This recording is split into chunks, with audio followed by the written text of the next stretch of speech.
বাংলাদেশী বিধান হওক কিন্তু থলুৱা মুছলমানখিনি হাৰাশাস্তি হ'ব নালাগে। সেই সংক্ৰান্তত লাচি থানাৰ লগত আমাৰ ৰাতি প্ৰেছ মিট দিয়াৰ পিছত অলপ জড়িত হ'ল আৰু সেইটো মীমাংসা হৈ গ'ল। কোনো কাৰণ নাই। প্ৰায় এজন সাংবাদিকে বস্তুটো এডিটিং কৰি বস্তুটো এনেকুৱাকৈ দেখালে যেন আমি বাংলাদেশী ৰক্তক এনেকুৱা মানে এটা মিছ বা হেৰি কৰিব বিচাৰিলে। আমি এই সংক্ৰান্তত আমি এজাহাৰ দাখিল কৰিম। ইয়াৰ পিছত আমি যেতিয়া ঘৰত আমি বহি আছিলোঁ, বহি থকাৰ পিছত লাচি থানাৰ শৃংখল চলিয়ে মোলৈ ফোন কৰি তেওঁ সম্পূৰ্ণ তথ্য আছে, যিখিনি কথা কৈছে আমি জনাম। তেওঁ ক'লে যুদ্ধ কৰিবি নি, আমুক কৰিবি নি, তামুক কৰিবি নি। আমি যুদ্ধ নকৰোঁ। এখন সম্প্ৰীতিৰ দেশ হয়, এখন শিৱসাগৰ হয়। আমি যুদ্ধ কেতিয়াও নিবিচাৰোঁ। বাংলাদেশী উচ্ছেদ হোৱাটো আমি বিচাৰিছোঁ। এখন থলুৱা প্ৰভুত্ব দেশ হ'ব লাগে। কিন্তু কথা হৈ গ'ল, তেওঁ যি ধৰণে টন দিছে যুদ্ধ কৰিবি নি, হেৰি কৰিবি নি, বা আমি তেওঁক তেতিয়া মই কৈছোঁ ফোনত যে আমি যুদ্ধ কৰিব বিচৰা নাই, এখন সম্প্ৰীতিৰ ঠাই হয়। আৰু তোমালোকে এইটো বস্তু তুমি যেতিয়া সংবাদ মাধ্যমত ক'লা যেন চিন্তামণিগড় গাঁৱত বাংলাদেশ আছে, সেই কথাষাৰ অসমব্যাপী জনাৰ কাৰণে আমি সংবাদ মাধ্যমত দিব লগা হ'ল। যিহেতু গোটেই অসমলৈ এটা ভুল বাৰ্তা যাব, সেইকাৰণে আমি সংবাদ মাধ্যমত জনালোঁ।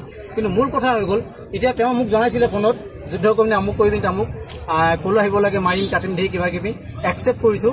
তেওঁ ৰখি থাকিব কৈছিল, আমি ৰখি আছোঁ। যিমান টাইমলৈকে ৰখি থাকিব লাগে ৰখি থাকিম। কিন্তু আমি যুদ্ধ কৰিবলৈ নহয়। কিন্তু আমি খাও পিন্ধি থকা নাই। আমাৰ ঐতিহ্য সম্প্ৰীতি এই দুটা সংগঠনৰ কাৰণে আমাৰ হাতামপুখে অসমৰ যাতে সম্প্ৰীতি নষ্ট নহয়। দুই এজন মোৰ কাৰণেও যাতে সাম্প্ৰদায়িক সংঘৰ্ষ হ'ব নালাগে, বীৰ লাচি থানাৰ কাৰণেও সাম্প্ৰদায়িক সংঘৰ্ষ হ'ব নালাগে। আমি মানুহৰ কাৰণে হৈছোঁ, মানুহ সৃষ্টি হৈছোঁ। আৰু মই অসমৰ মোৰ লগত যিমান সতীৰ্থ আছে মই প্ৰত্যেককে ধন্যবাদ জ্ঞাপন কৰিছোঁ যেন তেওঁলোকে এই সময়ত মোক সহযোগ কৰাৰ বাবে। কিন্তু মই আকৌ এবাৰ কৈছোঁ, শিৱসাগৰ এখন অসমৰ ভিতৰত এখন নিৰবিচ্ছিন্ন এখন জিলা হয়, য'ত শংকৰ ৰাজনৰ দেশ বুলি কোৱা হয়, য'ত সম্প্ৰীতিৰ নিদৰ্শন দাঙি ধৰা হয়। সেই ঠাইত এনেকুৱা এটা বাৰ্তা যেন মেছেজ এটা বিয়া মানে কমেণ্টবিলাকত দেখি পাইছোঁ যেন আমি ছাপোৰ্টাৰ এই থলুৱা মুছলমান হয় গোটেইখিনি। এই থলুৱা মুছলমানখিনি কি বাংলাদেশী পঢ়াব বিচাৰে নি? আমিও খাই পিন্ধি থকা নাই আৰু আমাৰ গাত হালধীয়া, আমাৰ গাত তেজ নাই।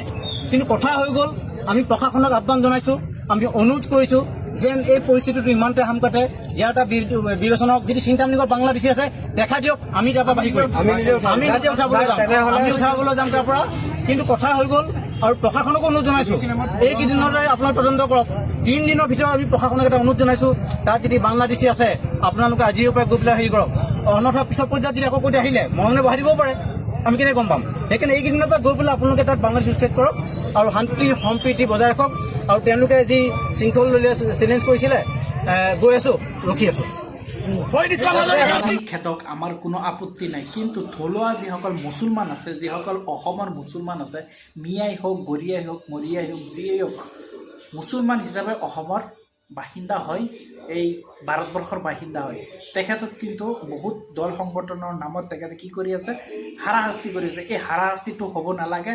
আৰু যিসকলে এনে কৰি আছে তেখেত কিন্তু আইনৰ আওতাত আহিব লাগে, এইটো আমি দাবী জনাইছোঁ। আৰু যিসকলে এনেকুৱা কৰ্মকাণ্ডত জড়িত হৈ আছে শীঘ্ৰেই প্ৰশাসনৰ তেখেতক গ্ৰেপ্তাৰ কৰি উচিত শাস্তিৰ ব্যৱস্থা কৰিব লাগে।